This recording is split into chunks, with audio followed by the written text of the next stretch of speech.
This is Maximum Lawyer with your host, Tyson Mutrux.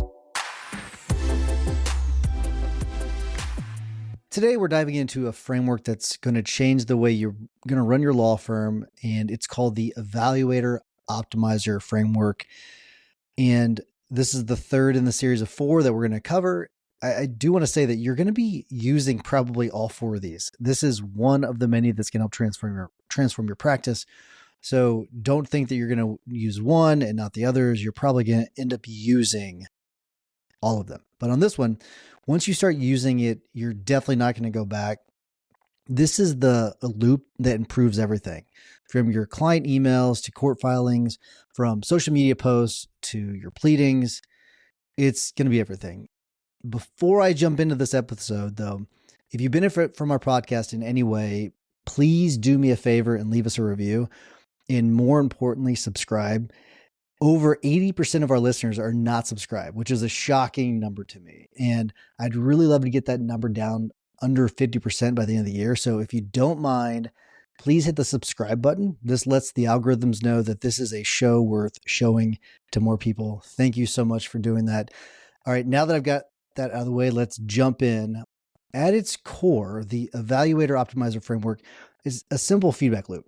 It's extremely powerful, though. It helps you take a rough draft from you, your team, or even AI and really polish it until it is ready to go.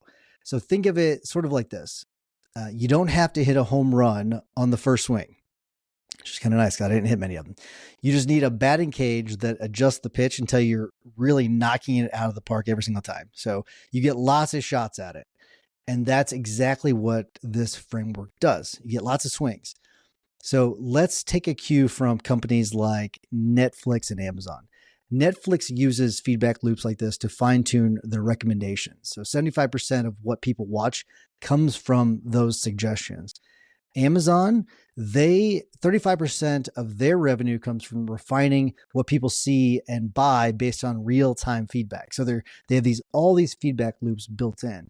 They're not guessing, they're constantly learning, and you can do the same inside your firm. That's what's so amazing about this. So here's how this works. I'm going to show you one of the ones that I've built out, and there's many examples. This one is just simply an article.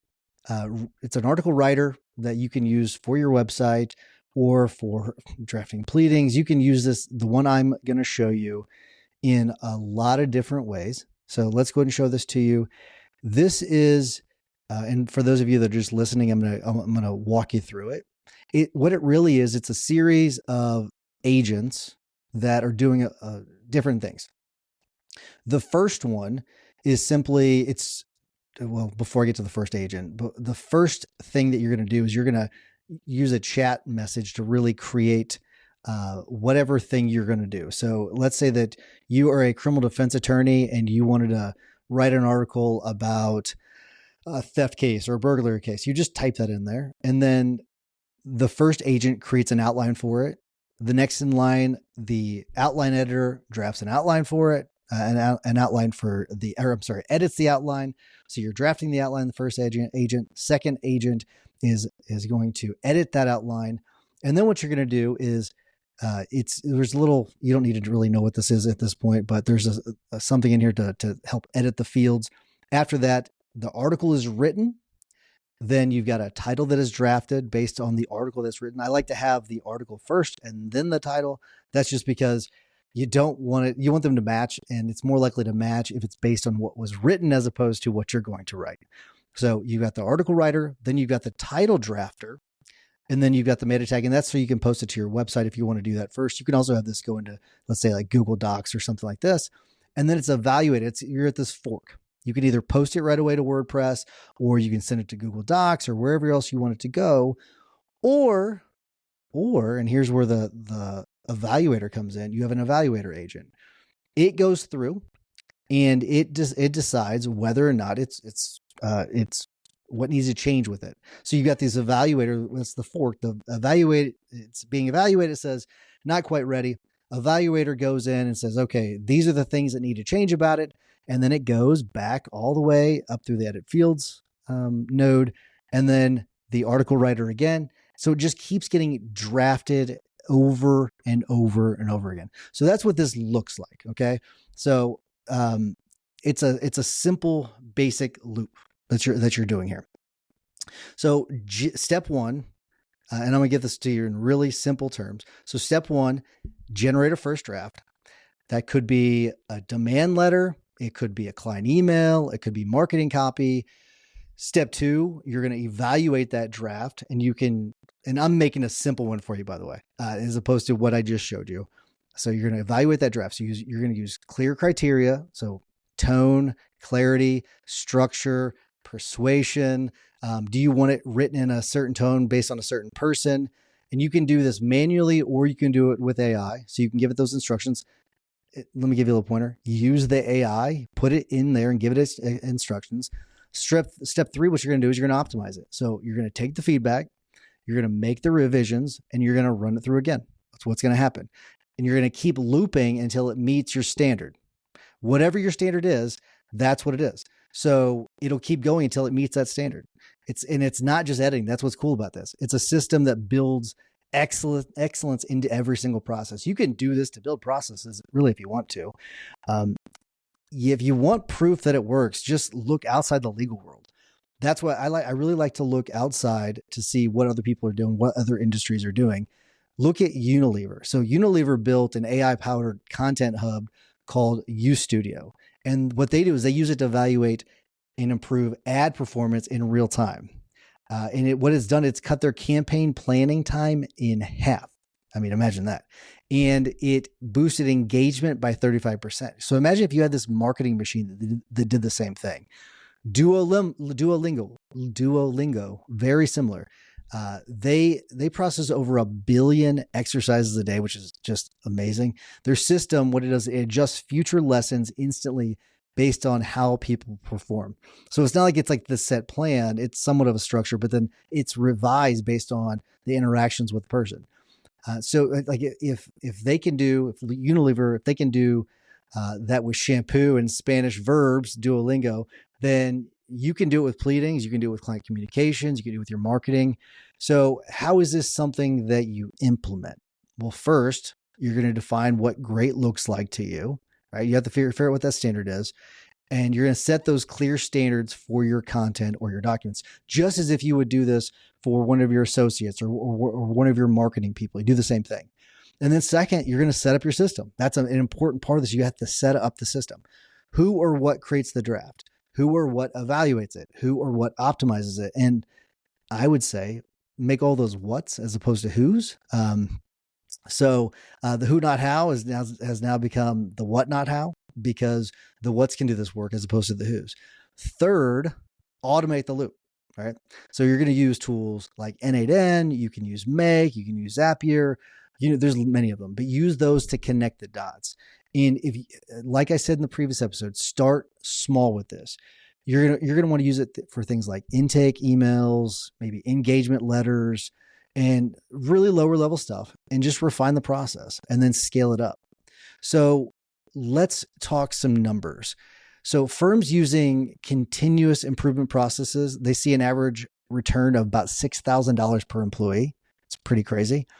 AI generated content gets more engagement too, which is pretty interesting. So 5.87% versus 4.82% for human only content, which what that means is it's cheaper because the AI is going to be cheaper and it's going to get better performance. Is it knocking out of the park that much better? No, but it's better than what you're paying for now. So in here, let's talk about feedback loops. So they have been shown to reduce correction time by about 70% in software testing. So that's a pretty cool thing. And that's something software companies have been dealing with for years. So for law firms, that's going to mean fewer mistakes, faster delivery, and hopefully what we're talking about is better client outcomes. And some people might be saying, okay, well, because I want to go through some of these concerns that maybe you have. Well, isn't AI just going to amplify its own mistakes? Well, it's only if you let it, right? That's why human oversight is really, really important here. You let the AI move fast, but you give it bumpers. That's important. Another question that we always get: do I always need a human involved? Not always. I would say for high stakes tasks, it's AI is going to give you the speed, but humans are going to add that nuance that's really important. But the combination is what's going to work best. I would say on any of the things you build, include a human in it at the beginning at least, and then go from there. Another question is what should I start with? And that's a really tough one. But from software to tasks or whatever, but when it comes to tasks, pick tasks that are repetitive and they have clear success markers. So things like engagement letters, follow-up emails, client updates, things that aren't just a simple automation. They require a little bit of thinking. Start with those. Next question we get a lot is, how do I know if it's working? Well, what you're going to see is fewer revisions, where you'll go through all the logs and you'll see you're going to start to see fewer revisions. You're also going to see faster turnaround times, and then you're also going to start seeing better feedback from clients. Hopefully, is what you're going to start to see, and more money, lower expenses, things like that. You're going to see the difference. You'll hopefully feel the difference. Your team is going to tell a massive difference. Every law firm has systems. Some people have bad ones, but not every firm has systems that get better with time. This is something that certainly will, if you set it up right. And this is what this framework gives you exactly. It gives you that, an ability to do that. So you're going to be able to cut waste without cutting any corners. You're going to get more done with less stress. You're going to be able to do better work every single time. I'd say almost every single time. In improvement, that's the goal here. You've got this loop. The more you run it, the better you're going to get at it. And so I hope you get something from this episode. This is a really, really important one. It's one of the best of the three. So make sure you implement this. It's such a valuable tool you're going to be able to use. So as a reminder, if there's a topic you want me to cover, though, on future episodes, shoot me a text, 314-501-9260. Save that to your phone so you can shoot me a text. I got some good texts this week that I'm going to share on a future episode. Got lots of great ideas. So, and I'd love to hear yours. So until next time, though, remember that consistent action is the blueprint that turns your goals into reality. Take care, everybody.